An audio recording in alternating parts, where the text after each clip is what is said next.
Well, now on to our original series, Project Home. It's the only homeless shelter for youth in Berkeley, and its future is in jeopardy.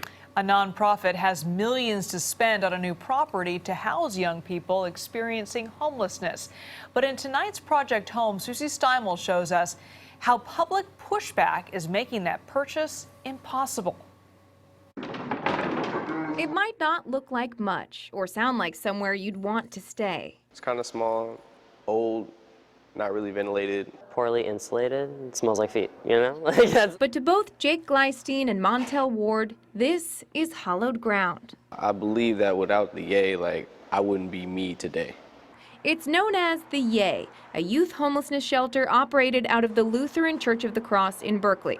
Both Jake and Montel say this place saved them from a life on the street. If you hadn't found Yay, where do you think you'd be? I don't even know. That's how integral Yay is to my growth. I feel like I was sent there on purpose. It's also the only homeless shelter for youth in the entire city, and it's at risk of closing. And so we've been looking for an alternative space in Berkeley for over 2 years now. Bill Bedrosian is the CEO and president of Covenant House California, the nonprofit that manages the Yay. He admits the church space isn't ideal. Young adults are sleeping on the ground, and the space isn't open 24/7. It's a bummer that you have to be out by 8 in the morning and you can't go in until 8 at night. Covenant House has millions of dollars allocated to bid for a new space, but each time Bill finds one that would work, he's either outbid. We're always up against businesses or people with deeper pockets than we have. Or shouted down by neighbors who say they feel overburdened. I'd like to challenge you to find space in your own communities. If we have to take this on as well in our community. Unincluded in the process.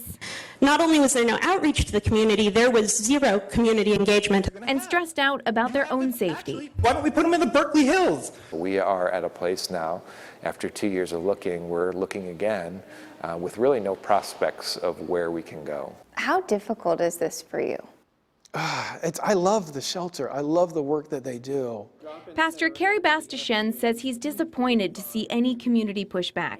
He says the church will never kick out Yay, but he's been asking them to find a better alternative with more space for several years now. We're not kicking them out, As long as they don't have a place to go, they're welcome to be here. So it's like, being in a relationship and breaking up, but breaking up amicably.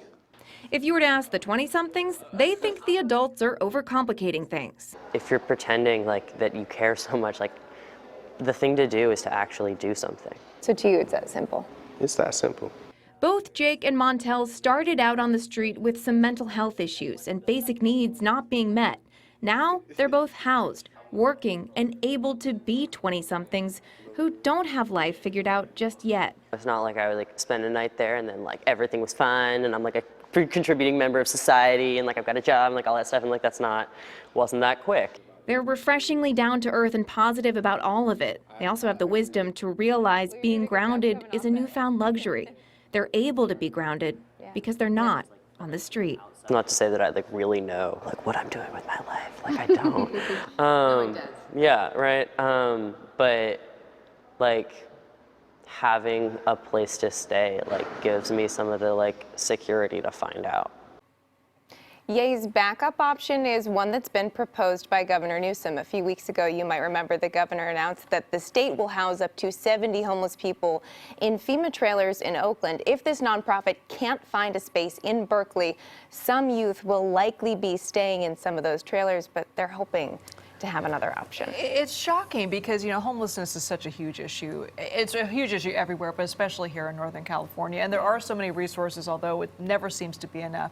But you think when you're delegating these sort of resources, wouldn't you handle the kids first? You would think so, and this is the only space for youth in Berkeley. There's only one other one in San Francisco, and they really need somewhere to go. Yeah. Crucial time in their lives, too. I don't think how young some of these people are. And they can come back from it. That's the other thing, too. That's good. All right. Susie, thank you for that. We'll keep sending your stories and ideas to Project Home at cbssf.com and see all of Susie's reporting on our website.